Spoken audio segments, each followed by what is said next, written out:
young stars of the conservative movement right here, and that is Matan Evan. And I'll be honest, Matan, I've kind of not been following you as much lately ever since I got the Twitter ban, but I know you haven't stopped doing your broadcast. So before we get into the latest news about the latest censorship, just real quick, tell people about, how you came to this point of fighting for Hong Kong freedom on social media, how it began, and what you've been up to. I believe you've done hundreds of broadcasts now, almost daily, covering the Hong Kong protests and the oppression by the Chinese communists. So, Matan Evan, just kind of reintroduce yourself to my audience. Tell us about your content, and then we can get into the latest wave of censorship.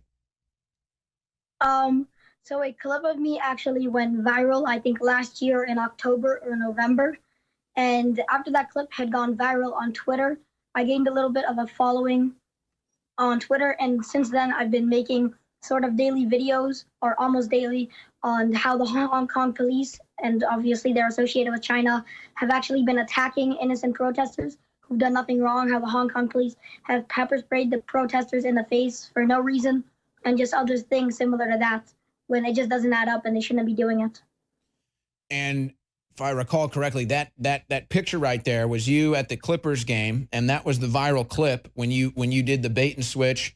You pulled up the Free Hong Kong T-shirt. They cut away immediately. I'm sure you're now aware that they're banning anything Free Hong Kong oriented on NBA customizable jerseys. Have you seen that? Yeah, I have. You actually can't write Free Hong Kong on the NBA jerseys. I think I don't remember what, but I know there was a lot of stuff that obviously shouldn't be allowed on the jerseys that is allowed. But for some reason, while they allow that, they don't allow Free Hong Kong, which is just asking to free innocent people from, the Chinese government, who they don't want to be part of. Yeah, you could put kill cops on there or something like that, and it's okay. And by the way, folks, if you want to understand how to really make an impact and a change in the world, Matan Evan actually inspired me. His action at that NBA game inspired me to take action at an NBA game, and I was able to get floor seats and hold up a Chinese flag that says China owns the NBA. So, Matan, I thank you for being an inspiration. I'm sure you've inspired other people aside from me. But isn't it amazing how we were so ahead of this curve? I mean, you as a young man, what are you, like 14 or 15 now? Oh, yeah, I'm only 13. 13? You're so wise for your age. Good for you. I'm sure your parents are proud. But how someone that is young, understands things, and is so ahead of the curve. I mean, we saw the Chinese censorship and the Chinese running of the NBA almost a year ago now. And now it's just totally proven. You can't put things on NBA jerseys. You can't do any sort of even a silent protest at NBA games anymore. They enforce anything the Chinese want them to, whether it's a BLM deal on the T-shirt or a kneel during the anthem. I mean, isn't it incredible to watch the once great NBA now totally run by the Chinese communists? Yeah, I mean, it's kind of sad because I'm a big fan of the NBA, which is part of the reason I was obviously at the game and I got to the game. I had season tickets at the time and I really enjoyed it, but it was just worse and worse as more and more people obviously knew about the Hong Kong movement and more people wanted to do something similar to what I did. You actually couldn't anymore and they would kick you out. Well, not kick you out, but they would probably tell you not to, or move the camera away, or just try to avoid it at any cost, because even in the future after that clip, I had got on the screen again. But obviously the second I got on the screen and showed the Hong Kong shirt, they moved it immediately. And obviously they kind of look at you like, why would you do that when you're just trying to support a freedom movement of people in Asia who are being controlled by obviously Chinese government, and these people don't want to. But I mean, the NBA obviously supports the Chinese government in it. Well, yeah, the NBA wants that Chinese money. You know that. That's all they want is that Chinese money. So tell people, though, again, you do almost daily broadcasts. I guess it's maybe not every day, but you try to do a daily broadcast updating on people on the situation in Hong Kong. So what is the latest from Hong Kong? And then what was the video or whatever that they decided, I think it was Twitter decided they were going to remove and censor your account or suspend your account now? No, it wasn't Twitter, but YouTube recently actually went on my playlist of videos that I've had just showing the Hong Kong police brutality. And if you press on the playlist, you obviously can't even see it fully because it will tell you that it's age restricted. And it kind of sucks because obviously people who are my age can't watch it now because it'll just give you that warning. As you can see on the screen right now, it says it's inappropriate or offensive to some audiences. And I can see why they would say that, but I do obviously make it so you can't look at the blood because I've had like 10 videos taken down for false reports of blood. So I have to keep, censoring it, even though you even go and you try to walk in the lanes that they tell you to. You don't put up violent, bloody scenes. You'll censor them. You've gone through all these lengths. So obviously you're effective. But I think, to me, this is the first sign that they really want to permanently ban you because your work is effective. So did they ever send you a message other than, hey, this is bloody, so it's age restricted? Or did they just put this up and now with no message? They never even told me that this had happened. I mean, in the past, like, multiple of my videos had actually just been removed, not even age restricted. And when that had happened, I got no message for. They did nothing. They didn't even tell me that it had been taken away. So, I mean, I could do nothing about it until I had just realized going on and seeing the video was taken down. Now, of course, this double standard is pretty obvious. I assume that you can see this. I mean, you can't put up police brutality in Hong Kong, but if you're in America and a Black Lives Matter person or anybody for that matter, you can upload footage all day of quote unquote police brutality when they're just trying to stop mob rioting in the streets. And that's okay. No age restrictions on any of that. I never saw an age restriction on the George Floyd death video. But you get an age restriction when you just simply talk about the oppression of the people in Hong Kong. Yeah, I mean, I actually obviously show the video of the people getting attacked by the Hong Kong police, but it's not like I'm showing a video of people just dying. I've once showed a video of somebody getting shot. Obviously, it wasn't a video of them laying on the ground with blood. It was them running, and I don't even know if it was a real gun, but obviously that video had some problems. There were other videos where I didn't show blood, but my guess is that a lot of people probably don't like my video since it's semi-controversial, and a lot of people obviously in China wouldn't like it because I'm supporting Hong Kong and not China. And if they support the Chinese government, they're going to try to false flag my videos, which is probably going to get it taken down. Well, listen, at 13 years old, you're already on a CHICOM list for censorship. So give yourself a little pat on the back. That's good for you, man. That's good for you. Because that's really what this is. You could upload police brutality all day long as it's an American cop. But if it's anything negative against China, YouTube and Google is going to come hit you with the ban hammer and the censorship hammer. And I think this is a sign that they really just want to take your channel out altogether. But what is currently happening in China and Hong Kong? Because we know that the Chinese are moving into the South China Sea. We know that they've been moving into Hong Kong, repressing freedoms there and in Taiwan. What is the latest in Hong Kong? So obviously, since the coronavirus happened, a lot of the protests had to, stop. And the protests are starting to come back up. Obviously, more cases of the coronavirus have happened in Hong Kong, obviously because the protests are happening and more people are going close to each other.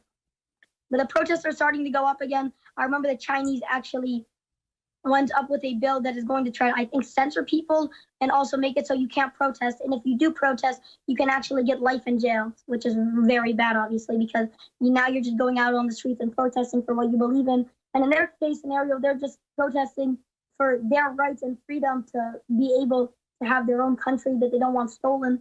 And then the Chinese government obviously doesn't want that. And now they're going to put them in jail for life, which is obviously not good. And it just is another complete double standard exposed of the current left in America. I mean, these guys go out and riot and rob and loot and burn and pillage, and they don't even spend a night in jail because they own the attorney generals, they own the judges and everything. But with the Democrats in China, you're saying that now in Hong Kong, if you get caught protesting, jail for life, no questions asked. Well, not necessarily. You might not get jail for life, but it is one of the punishments they've actually said might happen, which them just saying it is obviously them trying to discourage people. Which is literally a peaceful protest will land you in jail, not even, rioting or anything. Yeah, obviously. I mean, they just don't want people protesting because it's obviously hard for them when I think it was over 500,000 people at one point at one protest going out. And by the way, just real quick, the Hong Kong people, do they ever burn their own buildings or destroy businesses or anything like that? I don't know. I mean, I've seen obviously some buildings on fire, but I couldn't tell you if it was the police. Okay, it seems more of like that's what they do in America. All right, we'll be right back, folks. All right, ladies and gentlemen, Matan Evan is with us. Now, obviously, he does coverage of Hong Kong. We talked about that. He's being, of course, censored because he calls out the Chinese Communist police brutality and other such things. And quite frankly, it's more than that. He is courageous enough to do it. He's courageous enough to stand up at an NBA game, and he's inspirational. He inspired me to do a protest at an NBA game too. But I want to kind of switch lanes with you right now, Matan, and I want to ask you about what it's like. Are you in high school yet? No, I'm only in middle school. Okay, but I guess you're probably what, like 7th, 8th grade? Yeah, I'm in 8th grade. So I'm Okay. pretty close to high school. So I want to kind of just pick your brain a little bit, what it's like for you right now with the COVID stuff going on. I guess you live in California, correct? Yeah, I live in California. Okay, so here's what I want to ask, because I remember there's a couple things I want to try to pick your brain about here. One, when I was growing up, whether it was grade school or high school, one of the reasons that I liked sports and I mean really loved sports, played sports, covered sports. I was writing for the student paper and doing videos and stuff on sports even my freshman year in high school, and it was because it separated me from politics. It separated me from politics. It was fun. Even when I debated sports or, the Cubs, Cardinals, all this stuff, it was always fun. It was always cordial. It was something that was non-political. It was none of the BS, the bureaucratic government politics. I didn't want to do any of that. Is sports still like that for a kid? Has sports been politicized so much to the point now where children can't even enjoy it or watch it without getting involved in the politics of it? Have you noticed that, or is there still that kind of untouchability of sports where it's above the political fray? Well, obviously, it's not completely above it because, as you saw what happened with Hong Kong, I mean, even I was a part of that when I actually held up the T-shirt, but you can still tell that when they're now going themselves and banning, people trying to put Free Hong Kong on a T-shirt. And while you might say that's political, that's people fighting for their rights in obviously a different country, and I don't really see what would be such a big deal about that. But let me rephrase the question, because I know that's going on. I'm talking about you as a kid. Okay. Let's say, like, for example, like if there was a big NBA game on or something, and I'm 13-year-olds, I go to school the next day, and some of my other sports fans are there, and we're talking about the game. Hey, did you see that dunk? Hey, did you see that buzzer beater shot? Does that still happen, or is it, hey, did you see they had Black Lives Matter shirts on? Well, obviously now it's not just completely, hey, did you see that dunk? Now it's a little bit of talk. Obviously, what happens at the beginning, like maybe some people were kneeling, maybe some people weren't, but mainly it's still about the game. And I mean, that's probably what people care the most about. So it hasn't completely corrupted sports yet for the youth? No, I wouldn't say completely. Well, I'll tell you, if LeBron James gets his way, it's definitely going to. Now, again, I did a whole thing about LeBron James, and look, I stand by my words. Look, LeBron James is the one that has the slave labor, child labor, Nike camps in China, okay? LeBron James is the one that supports the Black Lives Matter group, which is a Democrat front group, slush fund, that is run by Marxists and anti-family, anti-Americans. So he's made that bed. He can lay in it. But, I guess I still have hope, and I don't want to just lump all players in together, and I still would like to see people at least have a debate. It's like, hey, if LeBron James wants to say that, let's at least have a debate. And so I saw this. Dwight Howard, this is from Sports Illustrated. Dwight Howard dropped the most absurd quote about the coronavirus. And Dwight Howard is also on the Lakers, by the way, and a pretty prominent NBA player, Dwight Howard is. And he talks about how he doesn't want to wear the mask. It's stupid. And he's never going to take a vaccine. So basically mocking the whole fake pandemic. Of course, the media attacks him for this. But, why can't there be a dialogue? Why can't Dwight Howard have his opinion? And why can't James Harden have his opinion and LeBron James have his opinion? It's just they're trying to dominate things. So Dwight Howard says, oh, I don't want to take a vaccine, and he gets attacked and demonized. Well, why doesn't Dwight Howard get his free speech?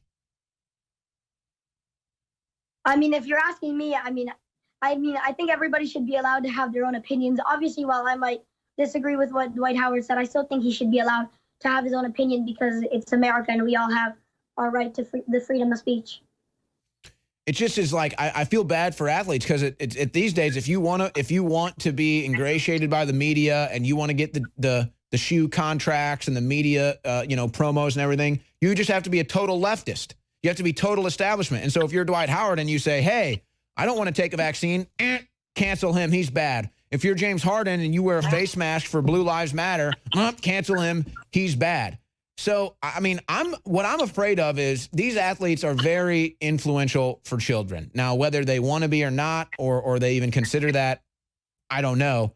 But they are. It's just true. kids watch sports. They grow up idolizing athletes. They want to be LeBron James. They want to be Mike Trout. They want to be these guys.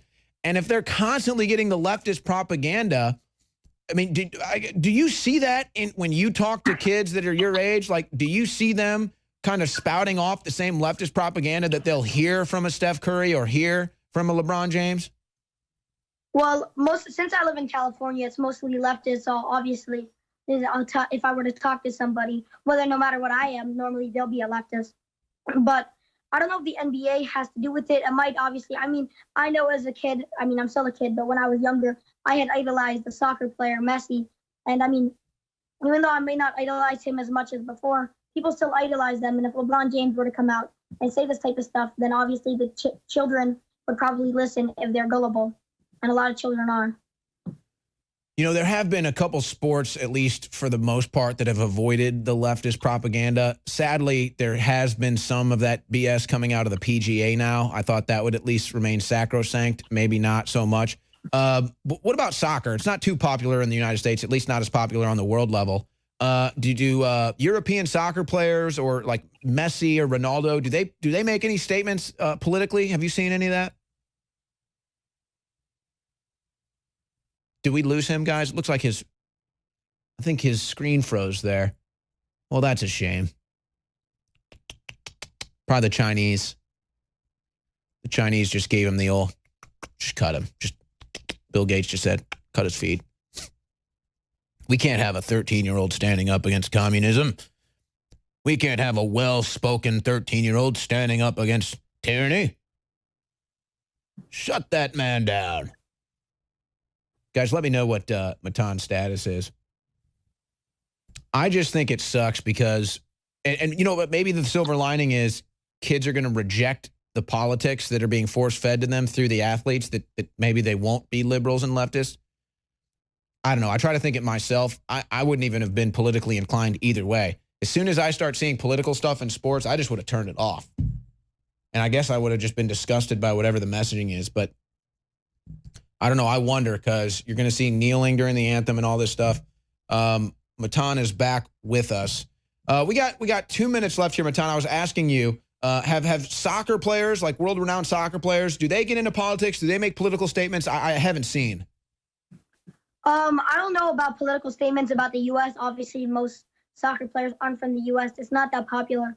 I've obviously seen a lot of their comments about Israel. That's one of the big things that the soccer players, if they talk about politics, will talk about. But for the U.S. and stuff about Trump or the left or the right, I mean, they don't really go much into detail about that from what I've seen. Yeah, and even most of the MLS is probably non-American born players anyway. So I guess maybe they just stay away from that because they're not American. I'm just trying to think. I mean, I like sports. I like watching sports. I mean, bowling. Can I watch bowling or curling? I mean, what can I watch anymore? Matan, tell me, is there any sport I can watch anymore? I mean, at this point, I mean, if you want to watch soccer, you'll still get some stuff about the Middle East. I don't really know what you can watch at this point without getting any politics. And it's not, and then they're canceling college sports where there's some patriotism left. You know, they're probably going to cancel high school sports. What's your current school status? Are you guys going back to school out there or what? No, we're not. We're going to be doing online schooling. That's all right. You're probably too smart for most of your teachers anyway, so you're probably better off not getting that indoctrination. All right, wait, was that a bowling pin with a Black Lives Matter? Was that a PBA thing? Have they taken bowling? Have they made bowling suck even more than it already did? Oh, as if you had enough reasons not to watch bowling. Matan Evan, where can people follow your great work? You can check me out on Twitter, MatanEvenoff. You can also go to my YouTube, which is just Matan Evan, Matan space Even. And thank you for having me on. I appreciate it. You're awesome, man. Keep up the great work. All right, ladies and gentlemen, when we come back, we're entering the third and final hour of the War Room. We've got my great guest, Brendan Dilley, coming up. It's always a good time with Brendan. Don't go anywhere.